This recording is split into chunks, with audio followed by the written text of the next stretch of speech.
احمد مسعود وایي د سولې خبرو پایله نه درلوده، له طالبانو سره د جګړې د دوام اعلان کوو. د طالبانو د رژیم پر ضد د جوړ شوي ملي مقاومت جبهې مشر احمد مسعود وایي طالبانو سره د سولې خبرو پایله نه درلوده او له همدې امله د جګړې د دوام اعلان کوي. مسعود د نوروز په مناسبت خپل ویډیویي پیغام کې چې تېره شپه خپور شو ویل طالبان نه غواړي هغه میکانیزم او حل لار ومني چې د افغانستان ستونزه په بنسټیزه توګه پای ته رسوي. احمد مسعود خبرداری ورکړ تر هغې چې طالبان یو ټول منلی او داسې حکومت چې د خلکو د رای پر بنسټ منځته راغلی نه وي ونه مني، دوی به یې پر ضد خپله مبارزې او مقاومت ته دوام ورکړي. مسعود زیاتوي د دې لپاره چې دوی د افغانستان اوسنیو اړتیاوو ته متوجه کړو، د عالمانو پلاوي او زموږ مذاکراتي ټیم ورسره مفصل بحثونه درلودل، خو بدبختانه طالبانو زموږ لپاره له دوو خبرو پرته بل څه نه لرل، یو تسلیمي او بل هم بیعت.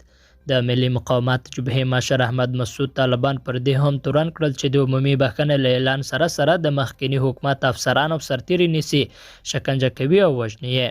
هغه ادعا چې طالبانو وړاندې رد کړې ویلي دي دوی د عمومي بخښنې فرمان عملي کړی دی، خو احمد مسعود د طالبانو دا کار جنګي جنایت بولي او د ملګرو ملتونو او نورو بشري سازمانونو څخه غواړي چې افغانستان کې د بشري حقوقو قوي څارنه وکړي. نوموړي ادعا وکړه چې طالبانو له نړیوالو ټولنې سره له ترهګرو ډلو سره د اړیکو د پرېکون په تړاو خپله شوې ژمنه ماته کړه او اوس مهال افغانستان د نړیوالو ترهګرو په خوندي پټنځای بدل شوی دی. د ده په خبره کراره پرونه شته چې د القاعده په څېر ډلې په افغانستان کې د اوسنیو حاکمانو په ملاتړ خپل روزنیز مرکزونه زیات کړي دي، خو د طالبانو ویان د ذبیح الله مجاهد که له یوې خوا په افغانستان کې د بهرنیو ترهګرو شتون ردوي، له بلې خوا د احمد مسعود د څرګندونو په غبرګون کې وایي د جګړې د دوام لپاره نورې بهانې نشته.